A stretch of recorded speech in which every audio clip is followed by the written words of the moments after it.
કરશો તો સ્વાદ દાઢે વળગશે। પ્રાકૃતિક કૃષિ કરવાથી વિજયભાઈ વાઘેલાને ખર્ચ તો ઘટ્યો, સાથે આવકમાં પણ વૃદ્ધિ થતાં થયો બમણો ફાયદો। આજે અનિયમિત વરસાદ અને મોંઘાદાટ રાસાયણિક ખાતરોને કારણે આપણે ઘણીવાર જગ્યાએ ખેડૂતો બોલતા જોવા મળે છે, હવે ખેતીમાં પહેલા જેવી મજા રહી નથી। ત્યારે ખેતી જગતમાં પ્રાકૃતિક ખેતી એક મજબૂત વૈકલ્પિક વ્યવસ્થા તરીકે પ્રસ્થાપિત થઈ રહી છે। ખાસ કરીને નાની જમીન ધરાવતા ખેડૂતો માટે પ્રાકૃતિક ખેતી નિશ્ચિત આવક ઉપાર્જનનો વિશ્વસનીય સ્ત્રોત બન્યો છે। આજે વાત કરીએ તો નડિયાદ તાલુકાના હાથનોલી ગામના વિજયભાઈ સનાભાઈ વાઘેલાની, તો જેઓએ આ વર્ષે તેમની 1 વીઘા જમીનમાં કારેલી અને 1 વીઘામાં ગુવારનો પ્રાકૃતિક ખેતીથી વાવેતર કર્યું છે।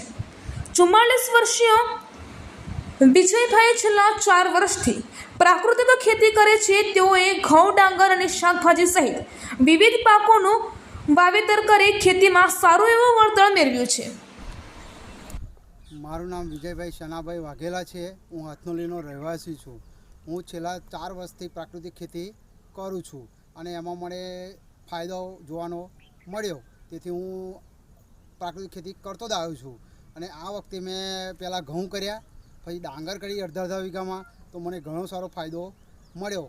અને પછી મેં આ વર્ષે 1 વીઘો કારેલી કરી છે પ્રાકૃતિક, અને 1 વીઘો ગવાર કર્યો છે।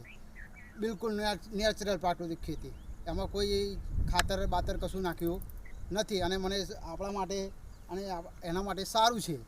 એટલે મેં પ્રાકૃતિક ખેતી આત્મા દ્વારા હું 4-5 વર્ષથી આત્મામાં જોડાઈ છું। એમાં તમામ સાહેબોને પણ આભાર માનું છું અને સરકારશ્રીનો પણ આભાર માનું છું કે મને પ્રાકૃતિક ખેતી આટલો બધો લાભ મળ્યો। અને મને આવા કંઈ 0 બેલેન્સથી ખર્ચથી મેં આ ખેતી કરી છે। અને દેશી ગાય આધારિત ખેતી છે। જો આ એટલે હું દેશી ગાય આધારિત આ ખેતી થકી હું જીવામૃત બનાવું છું, બધું બનાવું છું। એટલે મને ઘણો ખરો ફાયદો થયો છે પ્રાકૃતિક ખેતીના લીધે।